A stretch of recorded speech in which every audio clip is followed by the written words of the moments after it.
जय श्री राधा रानी सरकार की, जय श्री कृष्ण भगवान की, जय एकादशी व्रत की, जय श्रीमद् भगवत गीता की। मंदिर श्री बंसी वाले महात्मा यूट्यूब चैनल की ओर से हम आप सभी भक्तों का हार्दिक अभिनंदन करते हैं। आज एकादशी व्रत से संबंधित बड़ी महत्वपूर्ण जानकारी हम आपको देने जा रहे हैं। तो बात हम यहाँ से शुरू करते हैं कि मान लीजिए जो भक्त एकादशी का व्रत रखता हो और एकादशी के व्रत के दिन ही वो बीमार पड़ जाए, या एक दिन पहले वो बीमार हो, या पहले से वो बीमार चला आ रहा हो और एकादशी के व्रत तक वो बीमार हो, तो क्या एकादशी के व्रत के दिन बीमारी की अवस्था में कोई दवाई खाई जा सकती है, कोई मेडिसिन ली जा सकती है? दवाई खाने से क्या व्रत भंग होगा या नहीं भंग होगा? कोई भी मेडिसिन खाने से हमारा व्रत भंग होगा या व्रत भंग नहीं होगा?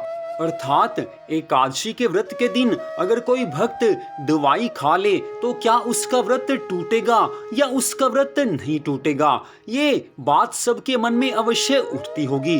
कई भक्त एकादशी के दिन दवाई खाना चाहते होंगे क्योंकि मजबूरी है, उनका शरीर ठीक नहीं है, वो बीमार हैं, लेकिन मन में यही बात आती है कि एकादशी के व्रत के दिन तो दवाई नहीं खा सकते, अगर दवाई खाएंगे तो व्रत टूट जाएगा। ये मन में दुविधा बनी रहती है। लोग एक दूसरे से पूछते हैं कि दवाई खाएं या ना खाएं, लेकिन फिर भी किसी से पूछने पर भी अपनी दुविधा का नाश नहीं होता, हमारे शंका का निवारण नहीं होता। तो आज हम आपको यहाँ पर इस बात का उत्तर बताने जा रहे हैं कि एकादशी के व्रत के दिन दवाई खाने से व्रत टूटेगा या नहीं टूटेगा, व्रत सफल होगा या नहीं सफल होगा। तो सबसे पहले बात आती है श्रीमद् भगवत गीता के चौथे अध्याय के 11वें श्लोक की।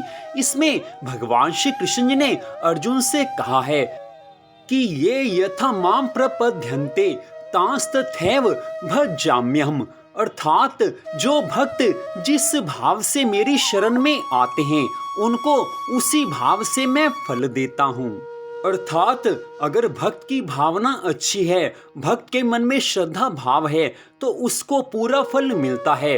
तो यहाँ पर अब हम आपको बता रहे हैं कि एकादशी का व्रत एक भक्त ने रख लिया, उसके मन में पूरी श्रद्धा भावना है, वो पूरी श्रद्धा भावना से व्रत रख रहा है, उसका भाव बड़ा अच्छा है, लेकिन उसका शरीर अस्वस्थ हो गया, वो बीमार पड़ गया। तो उसकी भावना तो अच्छी है लेकिन शरीर अस्वस्थ हो गया, इसलिए दवाई खाना आवश्यक हो गया।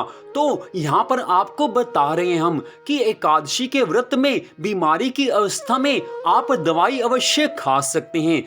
कोई भी भक्त अगर एकादशी के दिन बीमार पड़ जाए या पहले से बीमार चला आ रहा हो तो एकादशी के व्रत के दिन दवाई खाने से व्रत बिल्कुल भी नहीं टूटेगा, व्रत सफल माना जाएगा, क्योंकि भगवान ने स्पष्ट कहा है कि जो जिस भाव से मेरी शरण में आते हैं उन भक्तों को उसी भाव के अनुसार फल देता हूँ।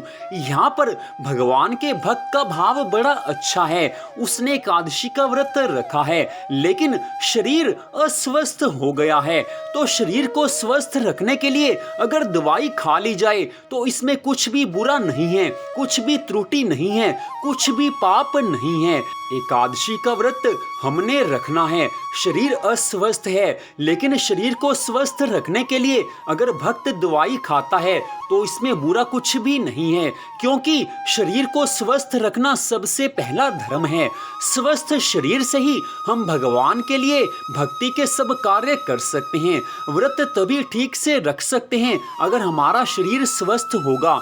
तो एकादशी का व्रत हो या कोई और भी व्रत हो, किसी भी तरह का व्रत हो, व्रत के दिन अगर भक्त बीमार है या पहले से बीमार चला आ रहा है तो दवाई खाने से कभी भी व्रत नहीं टूटता, व्रत सफल माना जाता है। भगवान श्री कृष्ण जी ने श्रीमद् भगवत गीता के चौथे अध्याय के 11वें श्लोक में जो बात कही है उससे ये भाव निकलता है कि एकादशी के व्रत के दिन अगर दवाई खा ली जाए तो व्रत नहीं टूटेगा। अब मान लीजिए कोई भक्त ऐसे हों जो मन में ये विश्वास रखते हों कि एकादशी के व्रत के दिन अगर हम दवाई खाएंगे तो व्रत टूटेगा। उनके मन में ये बात बैठी हुई है कि धर्म तभी पूर्ण होगा, एकादशी का व्रत तभी संपूर्ण होगा अगर हम दवाई इत्यादि नहीं खाएंगे। तो उनके लिए बड़ी आवश्यक हम बात यहाँ पर बताने जा रहे हैं। उनके मन के संशय का भी यहाँ पर नाश हो जाएगा। श्रीमद् भगवद गीता के ही 18वें अध्याय के श्लोक 66 में भगवान श्री कृष्ण जी ने अर्जुन से कहा है, सर्वधर्मान परित्यज्य मामेकम शरणम व्रज अहं त्वा सर्व पापेभ्यो मोक्षयिष्यामि मा शुच। अर्थात हे अर्जुन, सब धर्मों का त्याग करके केवल एक मेरी शरण में आ जाओ, मैं तुम्हें सब पापों से मुक्त कर दूंगा, तुम चिंता मत करो। अब यहाँ पर आप ये बात देखें कि किसी भक्त ने एकादशी का व्रत रख लिया, वो बीमार है तो उसने दवाई खा ली। तो यहाँ पर ध्यान देने वाली बात ये है कि भक्त भगवान की शरण में रहकर ही एकादशी का व्रत रख रहा है। भगवान श्री कृष्ण जी को वो मानता है, भगवान श्री कृष्ण जी की शरण में है। तो जो भगवान की शरण में होते हैं, भगवान तो उनकी चिंता खुद कर लेते हैं, उनकी रक्षा करते हैं। अगर कोई भक्त अपने शरीर को स्वस्थ रखने के लिए दवाई खा ले, एकादशी के व्रत के दिन दवाई खा ले, तो भगवान अपने आप रक्षा करते हैं। भगवान ऐसे भक्तों पर कृपा करते हैं, भगवान ऐसे भक्तों के व्रत को सफल बना देते हैं। ऐसे भक्त का व्रत कभी असफल हो ही नहीं सकता जो श्रद्धा भावना के साथ व्रत रखे। दवाई किस लिए खाई? क्योंकि मजबूरी है, शरीर स्वस्थ नहीं है। इस बात को जितना हम समझते हैं उससे ज्यादा भगवान श्री कृष्ण इस बात को समझते हैं कि भक्त ने मजबूरी की अवस्था में दवाई खाई है, अपने शरीर को स्वस्थ रखने के लिए दवाई का सेवन किया है। इसलिए ऐसे भक्तों का व्रत कभी भंग हो ही नहीं सकता, ऐसे भक्तों का व्रत कभी टूट ही नहीं सकता, उनका व्रत तो सफल अवश्य माना जाता है। श्रीमद् भगवद गीता के 2 श्लोकों के द्वारा हमने आपको इस प्रश्न का उत्तर दे दिया है कि एकादशी के व्रत के दिन बीमारी की अवस्था में दवाई खाई जा सकती है या नहीं खाई जा सकती। तो मंदिर श्री बंसी वाले महात्मा यूट्यूब चैनल की ओर से एकादशी के व्रत से संबंधित बड़ी महत्वपूर्ण जानकारी को आपने सुना। आप सबका हार्दिक धन्यवाद। भगवान श्री राधा कृष्ण जी की अनंत कृपा सदा आप सब पर, आपके परिवार पर बनी रहे, इसी मंगल कामना के साथ जय श्री राधा कृष्ण भगवान जी की, जय एकादशी व्रत की, जय श्रीमद् भगवद गीता की। जय जय श्री राधे, जय जय श्री राधे, जय जय श्री राधे श्याम।